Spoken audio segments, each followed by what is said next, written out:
So here at the Archie Creek camp, we're still looking at the physical remnants of people that have long since passed. And so as an archaeologist, we're interested in other people's trash.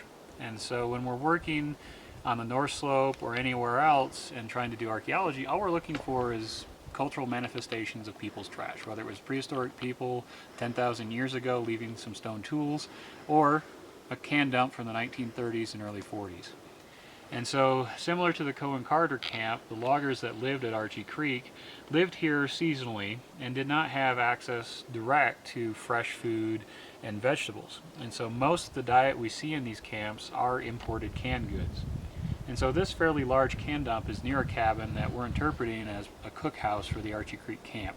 So in Archie Creek camp, we estimate maybe 15 to 20 individuals lived here maybe 1 or 2 winters while the cutting surrounding forests. And so what we see here is just the remnants of their meals.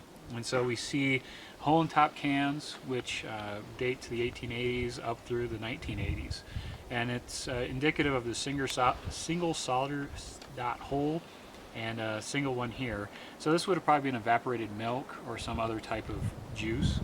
We also have larger cans such as this that was probably preserved peaches or other fruit that they could have consumed.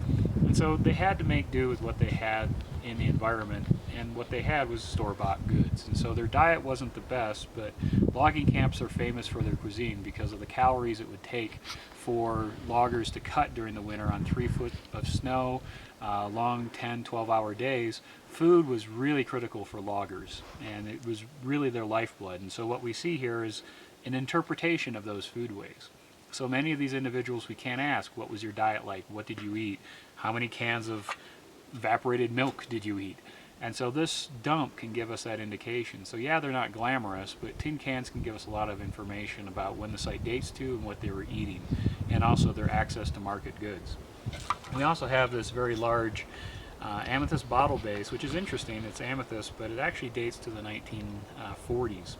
And so it's probably one last manufacturer not switching over to new manufacturing glass technology. But this is probably a large liquor bottle. They would have brought in a couple gallons worth of liquor at a single time. We don't see a lot of alcohol at this site, but we do see a lot of beer bottles and some gin bottles, but not a lot of else.